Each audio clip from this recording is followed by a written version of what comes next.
período de ditadura que estava na história do Brasil, esse período ficou marcado como nova república. Por que nova república? Porque antes as pessoas não tinham direito de associação, as pessoas não tinham direito de livre expressão intelectual e diversos direitos e garantias eram repreendidos por causa da ditadura militar. Então, esse período, como eu já disse anteriormente, ficou marcado como nova república. Então, passou pelo processo de redemocratização. O nome de Constituição Cidadã se deu nesse período. Por quê? Porque a Constituição ela vai ampliar diversos direitos para a sociedade, diversos direitos para as pessoas. Então, essa Constituição foi promulgada em 5 de outubro de 1988, tendo amplos direitos cidadãos. Então, durou mais ou menos 19 meses para que essa Constituição fosse elaborada. Nesse período também ficou demarcado, foi criado entre 245 e entre 250 artigos e 1,6 mil dispositivos. Como eu já disse, ela ampliou diversos direitos cidadãos e foram 245 artigos.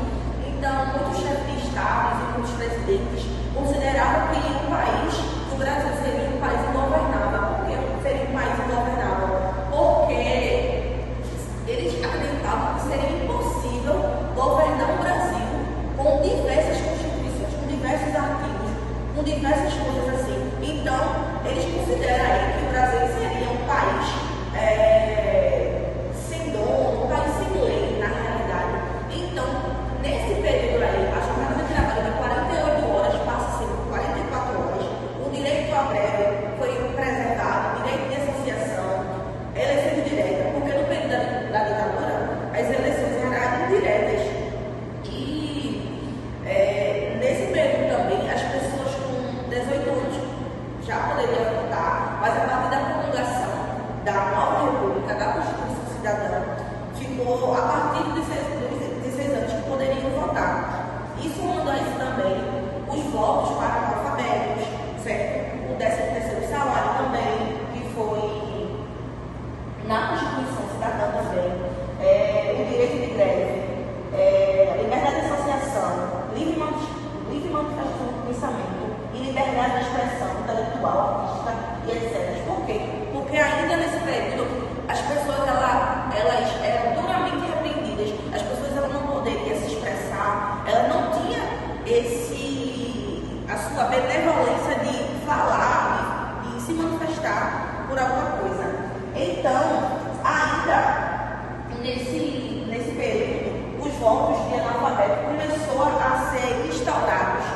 O seguro-desemprego também, as eleições, como eu já disse anteriormente, começam a ser diretas e universais, certo? Então, durante esse processo, surge aí o processo de redemocratização. Quem estava de frente era o PMDB, eles estavam liderando esse processo. E essa Constituição chega aí para estabelecer parâmetros, ela chega para estabelecer regras. Por quê? Porque nesse período, o racismo ele começa a ser crime inafiançável. Então, basicamente, a Constituição ela vem para estabelecer, direcionar um caminho, sabe? Se nesse período diversos cidadãos eles não tinham seus amplos direitos na Constituição Cidadã, começa a ser preservado. Então, também na garantia de terras indígenas, a quebra também a estrutura ditatorial que dizimou diversos indígenas.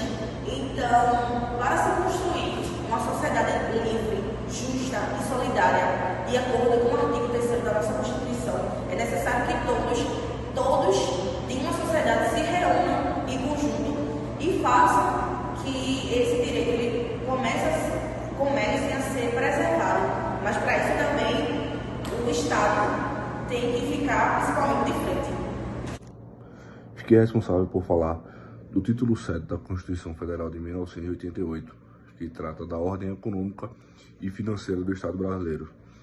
E como toda coisa, e seguindo os princípios da Constituição Federal, Os princípios da ordem econômica e financeira, eles são grandes, e a partir disso eu selecionei alguns que eu achei que seriam mais interessantes para a apresentação da ordem econômica financeira. E dentre eles estão a livre iniciativa, a valorização do trabalho e a justiça social. Esses são os 3 princípios em que a ordem econômica e financeira estão abrangidas, e a partir disso seria apresentado os pontos fundamentais da ordem econômica e financeira previsto na Constituição. Inicialmente, a ordem econômica e financeira vai dos artigos 170 ao 192, onde tratam da atividade econômica, da política urbana e do sistema financeiro nacional. Inicialmente, dos pontos fundamentais, a ordem econômica e financeira tem como um dos a propriedade privada, que trata dos meios de produção, especificamente dos estabelecimentos empresariais que têm um fator de produção, que nada mais é do que aquela pessoa que tem um setor de produção, ele tenha como a sua propriedade privada aquela coisa que produz algo, que leva benefício para o Estado. Após isso, vem a livre concorrência, que trata da possibilidade de qualquer indivíduo brasileiro explorar qualquer atividade econômica no Estado, sem que aconteça a intervenção do poder público. Um exemplo, o poder público não pode interferir na abertura de um estabelecimento comercial numa rua de farmácias. Um exemplo, tem uma rua de farmácias, o poder público não pode, se uma pessoa quer abrir um ponto comercial de lanchonete nessa rua de farmácias, o poder público não pode interferir, visto que qualquer tipo de estabelecimento é permitido justamente por conta dessa livre concorrência. Além disso, tem a redução de desigualdades sociais e regionais, que, assim como é tratado no artigo 3º da Constituição, que busca fazer com que a pobreza seja erradicada regionalmente e o cidadão brasileiro que esteja na situação de desigualdade regional e social possa ter mais garantias de forma social e financeira, além de forma humana, como forma econômica e empresarial. Além disso, tem também um muito importante fator, que é o Estado como agente regulador do poder público e do poder privado. Isso não quer dizer que o Estado vai interferir diretamente no poder empresarial, não vai dizer o que o empresário ou a pessoa que tem o seu ponto comercial, que participa da livre concorrência, que tem sua propriedade privada, vai fazer. O Estado vai regular, fiscalizar e ajudar, incentivar a pessoa a fazer as coisas na forma da lei, dentro do ordenamento jurídico. E além disso, tem a questão do serviço público mediado pela licitação, que é tudo aquilo que for de serviço público deverá ser praticado através da licitação. A licitação nada mais é do que uma simples modalidade de compra do poder público, que pode ser dito mais ou menos da seguinte forma: o poder público, a pessoa privada, qualquer pessoa, pode ir no mercado e comprar a feira da sua casa baseado no seu gosto, no preço e da forma que queira. Entretanto, o poder público, ele tem que fazer a compra baseada na licitação. E a licitação é o poder público, o município, o estado ou a União lança um edital, por exemplo, um edital que determina que o poder público está requerendo, em forma de município, a merenda escolar. E aí, no edital, vai ter especificando os produtos que querem e o vencedor sai com o menor preço. E a partir disso, é formalizado a questão do serviço público através da licitação, que busca fazer a economicidade do Estado. Por fim, tem o monopólio da União, que tem como controle de determinados serviços e matérias-primas. E os monopólios da União estão refinação de petróleo, importação e exportação de produtos e transporte marítimo de petróleo bruto, entre outros fatores. Essas são os pontos fundamentais que podem ser considerados na ordem econômica financeira.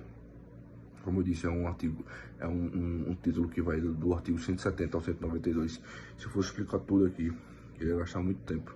E por fim, na minha apresentação, eu apresentei no slide a frase de Salvador Allende, que trata que não basta que todos sejam iguais perante a lei.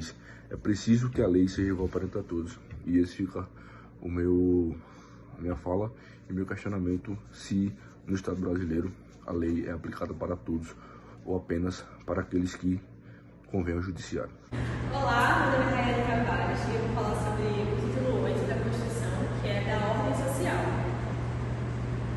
Bom, ela é composta por uma disposição geral, 7 seções e 8 capítulos. Ela compreende o artigo 193 até o artigo 250 e ela trata de seguridade social, previdência social, saúde, assistência social, educação, cultura, esportes, inovação, tecnologia, comunicação social, meio ambiente, família, criança, adolescentes e idosos e indígenas, ainda chamados de índios, uma nomenclatura um pouco ultrapassada na Constituição. Eu destaquei aqui alguns pontos. O primeiro ponto é o artigo 93. Ele fala que a ordem social tem como base o primário trabalho e como objetivo a justiça social e o bem-estar social. Vale frisar que o trabalho é a base da ordem social e prima pela garantia, a ordem social ela prima pela garantia de seus dois principais objetivos, que é o bem-estar social e a justiça social, que não é uma pauta de esquerda, é uma pauta humanitária. O parágrafo único diz que o Estado exercerá a função de planejamento das políticas sociais.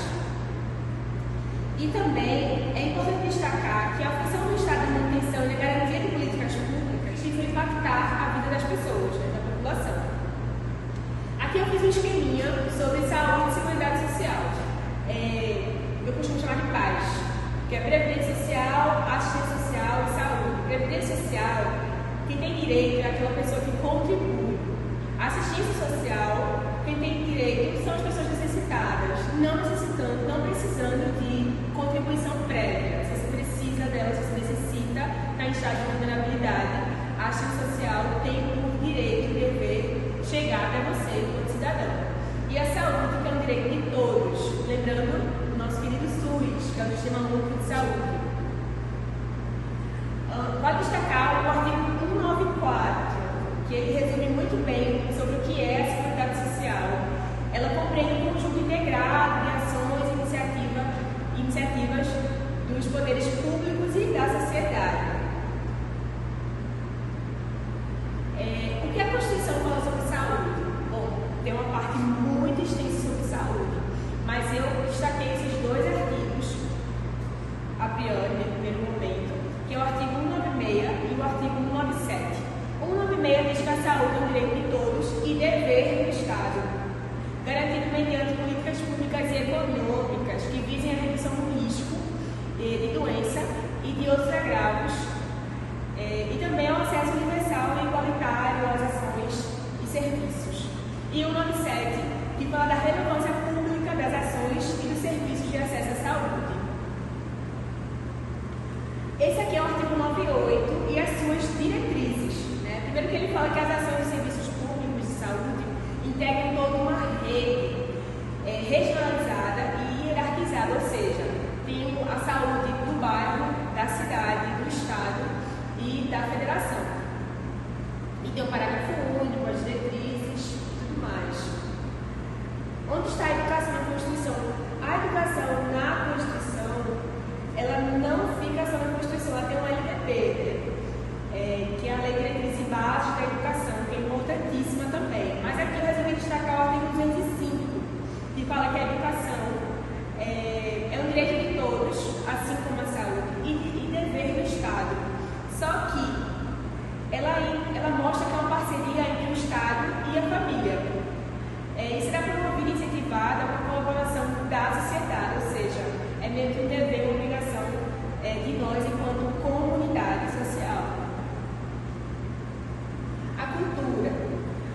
cultura, para além de seus regimentos municipais e estaduais, tem esse artigo aqui, que é o artigo 215, que fala que o Estado garantirá a todos o pleno exercício dos direitos culturais e acesso às fontes de cultura nacional.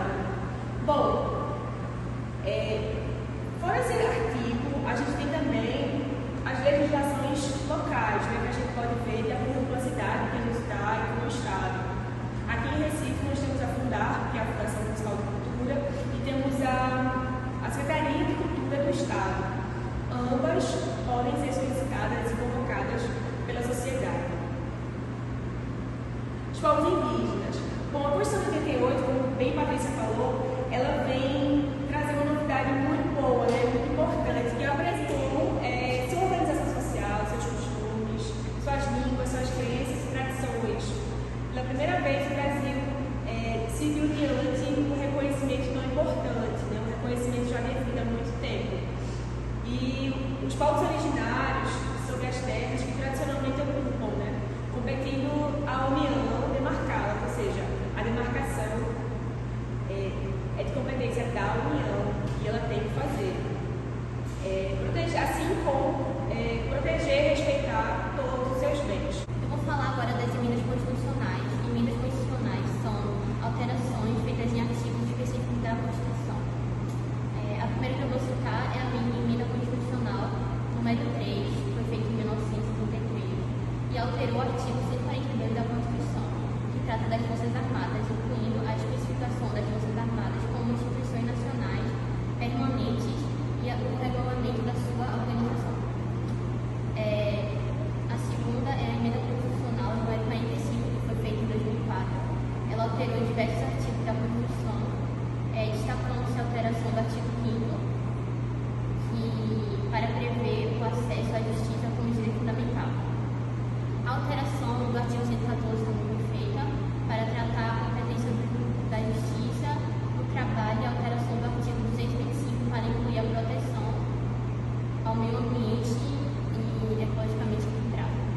E a terceira é a emenda constitucional número 76, que foi feita em 2010 e alterou o artigo 226 da Constituição para facilitar o divórcio, permitindo a dissolução por vontade de apenas um dos cônjuges, sem necessidade de separação prévia.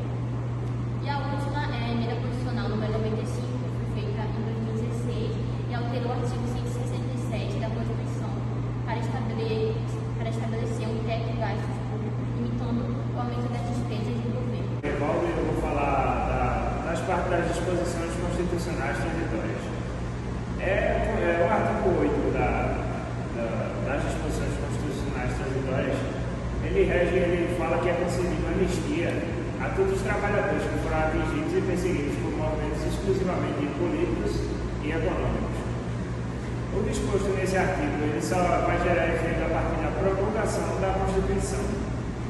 E ficam assegurados os benefícios desse artigo aos trabalhadores do setor privado, dirigentes e representantes sindicais. Aos cidadãos perseguidos e impedidos de exercer a atividade profissional específica será concedido ressarcimento de natureza econômica.